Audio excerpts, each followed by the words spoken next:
கைதான ராகுல் காந்தியை காப்பாற்ற டெல்லி விரையும் ஸ்டாலின், கைவிட்ட விஜய். உச்சக்கொட்ட கோபத்தில் காங்கிரஸ் கட்சியினர். அதாவது காங்கிரஸ் தேசிய தலைவர் மல்லிகார்ஜுனா கார்கேவின் பிறந்த நாளை முன்னிட்டு அவருக்கு வாழ்த்து தெரிவிப்பதற்காக டெல்லி ராஜாஜி மார்கில் உள்ள அவரது இல்லத்திற்கு காங்கிரஸ் எம்பிக்கள் அழைக்கப்பட்டிருந்தனர்.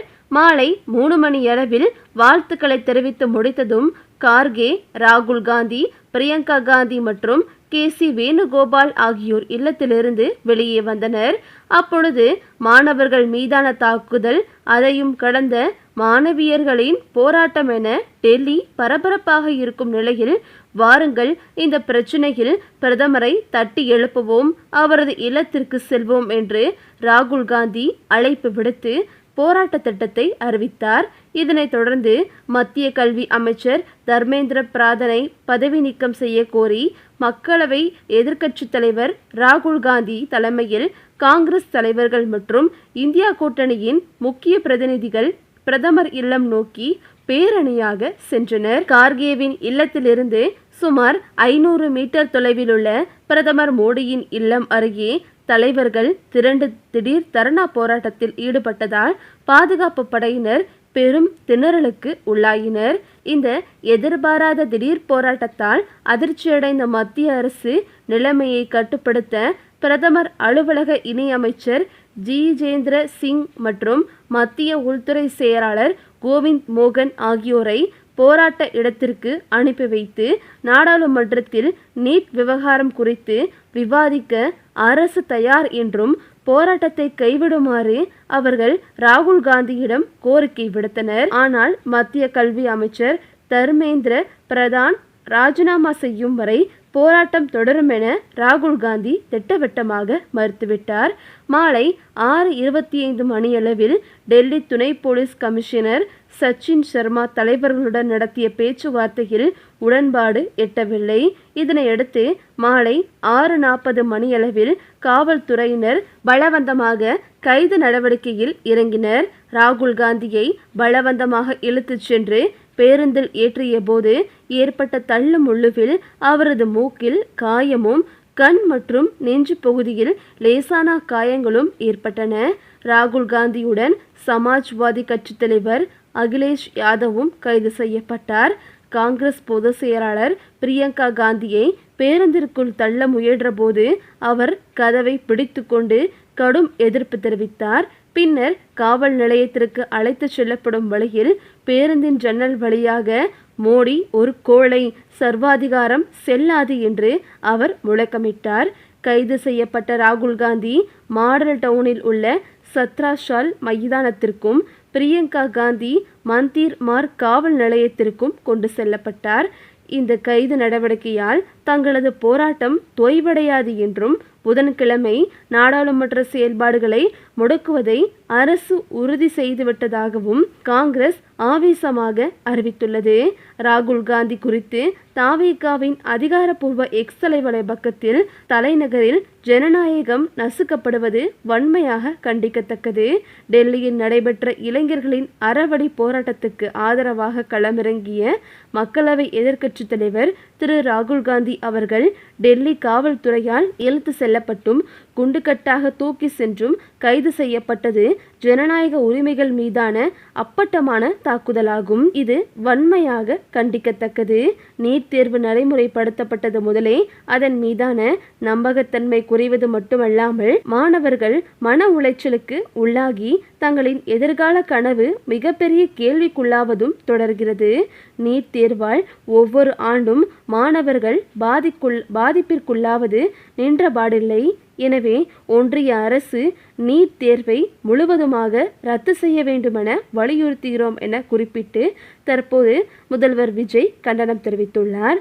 இந்த நிலையில் தற்போது பலரும் ராகுல் காந்திக்கு இந்த நிலைமை ஏற்பட்டதற்கு காரணம் தவிகவுடன் கூட்டணி வைத்ததுதான், திமுகவை விட்டுவிட்டு அவர் தவிகவில் இணைந்ததால் தான் அவருக்கு இப்படி ஒரு நிலைமை, எந்த ஒரு மிகப்பெரிய பலமும் இல்லாததால் தான் தற்போது அவர் ஈஸியாக கைது செய்யப்பட்டுள்ளார் என்று பலரும் பேசி வருகின்றனர். இந்த நிலையில் லண்டன் பயணத்தை முடித்துக்கொண்டு 16 நாட்களுக்கு பிறகு மு.க. ஸ்டாலின் நேற்று அண்ணா அறிவாலயம் வந்தார். அங்கு அவர் திமுகவின் மறுசீரமைப்பு பணிகள் குறித்து ஆலோசனை நடத்தினார். திமுக தலைவர் மு.க. ஸ்டாலின் பேரனும் உதயநிதி ஸ்டாலினின் மகனுமான இன்பநிதி லண்டன் மான்செஸ்டர் நகரில் உள்ள பல்கலைக்கழகத்தில் விளையாட்டு மேம்பாட்டு தொடர்பான பட்டப்படிப்பை படித்து முடித்தார். இன்பநிதியின் பட்டமளிப்பு விழாவில் பங்கேற்பதற்காக மு.க. ஸ்டாலின் தனது மனைவி துர்காவுடன் கடந்த 4ஆம் தேதி சென்னையிலிருந்து விமானம் மூலம் லண்டன் புறப்பட்டு சென்றார். அப்பொழுது அவர் 2 வாரங்கள் லண்டனில் தங்கியிருப்பேன் என்று திமுகவினருக்கு எழுதிய கடித அளவிலான அறிக்கையில் தெரிவித்திருந்தார். லண்டன் சென்ற மு.க. ஸ்டாலின் கடந்த 14ஆம் தேதியன்று பட்டமளிப்பு விழாவில் பங்கேற்றார். பட்டம் பெற்ற பேரன் இன்பநிதியை கட்டி அணைத்து வாழ்த்தினார். இந்த நிலையில் திமுக தலைவர் மு.க. ஸ்டாலின் 2 வார கால லண்டன் பயணத்தை முடித்துக்கொண்டு கடந்த 19ஆம் தேதி இரவு சென்னை திரும்பினார்.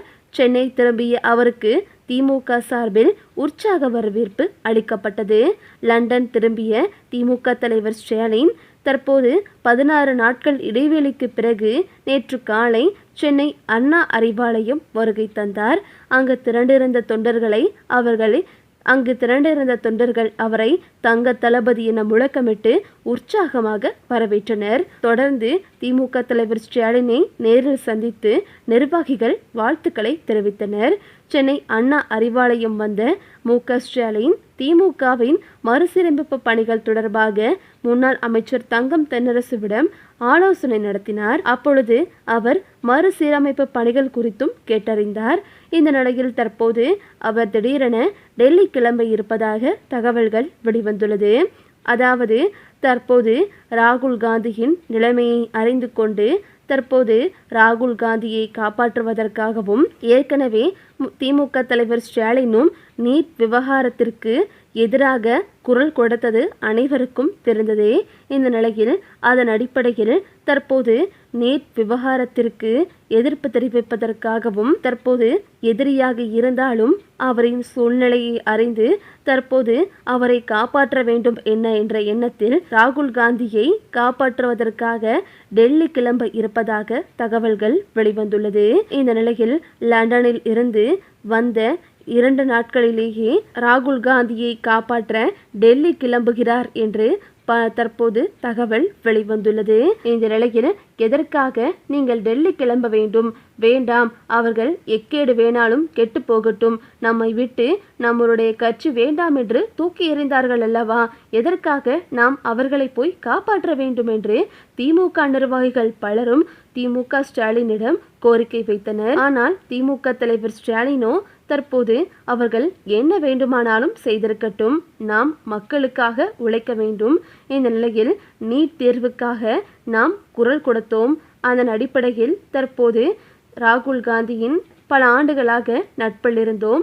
அதற்காகவாவது நாம் அவரின் சூழ்நிலையை அறிந்து அவரை காப்பாற்ற சென்றாக வேண்டும் என்று திமுக தலைவர் ஸ்டாலின் கூறியதாக தகவல்கள் வெளிவந்துள்ளது.